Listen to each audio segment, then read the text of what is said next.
Hey friends, if you wish to display any file, folder or program in the this PC folder of Windows, then please watch this video. I will guide you through the procedure. Now the path is C drive users, the username. Now the username has to be replaced by the actual username of your system. Mine is gaming, but you can check your own username. App data, roaming, Microsoft, Windows and network shortcuts with a space in between. So I'll simply copy this path, press Windows plus R. I'll paste it here. I'll hit enter. This will open the network shortcuts window.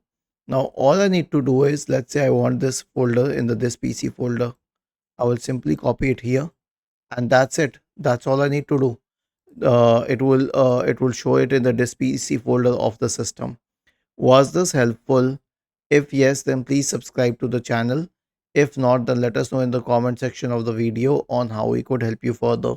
Thank you for watching this video and have a nice day.